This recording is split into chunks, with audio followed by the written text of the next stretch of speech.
Man, Glitch really embarrassed Disney. And the craziest part is they didn't even need to attack, insult, or mention Disney at all.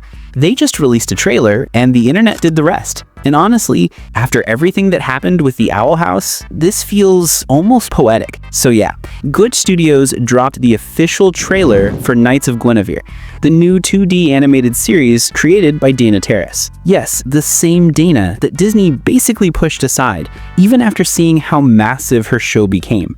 And when this new trailer came out, people were like, wait, this is what happens when you let Dana do whatever she wants? Because the vibe of the trailer is completely different. It's alive, it's colorful, it has personality, it has weird humor, dark moments, expressive animation, all the things fans always said Dana was great at. And it immediately created a feeling of, wow, Disney really didn't know what they have in their hands.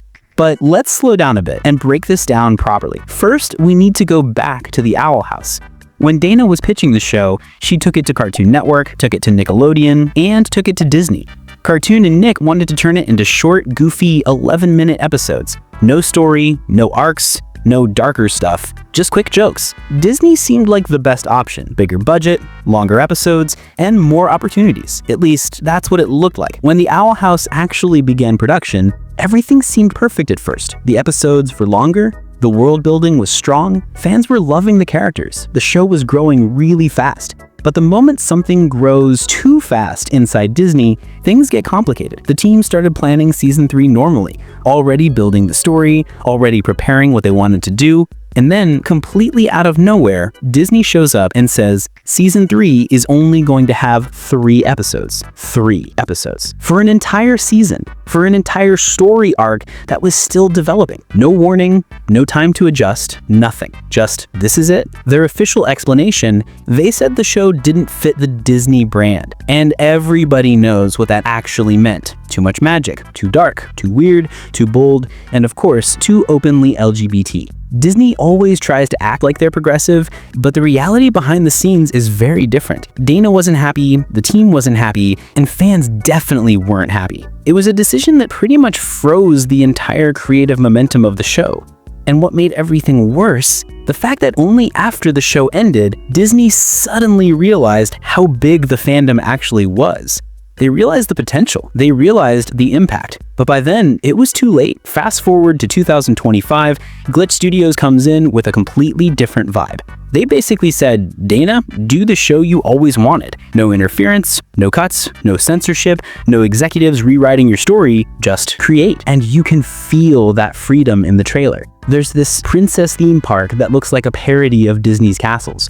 There's a live-action princess moment that looks exactly like Disney's remake obsession, and then they drop the line, nobody asked for this, but we're doing it anyway. That one line alone hit harder than every Disney remake from the last 5 years. It's not aggressive, it's not hateful, it's not even directly calling out Disney, but it is a perfect reflection of why so many fans think Disney lost its creative spark. Glitch didn't need to say anything directly, the visuals did all the talking. But the real difference shows when the trailer suddenly shifts tone from colorful comedy to dark fantasy. You see monsters, dramatic magic sequences, emotional scenes, and this strange, raw creativity that doesn't feel restricted by corporate rules. It finally feels like Dana is doing a project where no one is hovering above her saying, tone this down, remove that idea, or change that part to fit our brand. And that's exactly why the internet exploded the moment the trailer dropped, because everyone remembers how Disney handled the Owl House.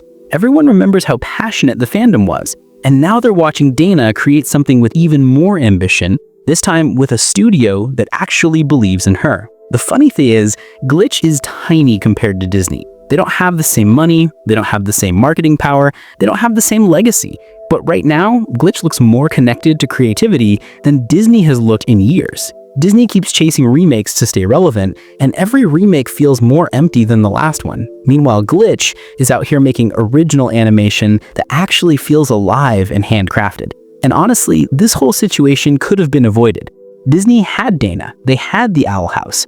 They had something original, successful, and full of potential. but they cut it down before it could reach its peak. They tried to make everything brand safe, and in the end, they lost one of the most talented creators they had gotten in years. Now Glitch is benefiting from that mistake. Dana is finally getting the freedom she deserves, and fans are getting a new show that looks like it has all the creativity Disney refused to allow. So at the end of the day, it's simple. Glitch didn't defeat Disney. Disney defeated itself. And Glitch just stepped into the space Disney left empty. And honestly, if Knights of Guinevere ends up being as good as the trailer, Glitch might not just embarrass Disney, they might actually become the future of 2D animation. What do you think? Is Glitch about to take Disney's spot, or is this just their moment before Disney wakes up again? I really want to know your take on this.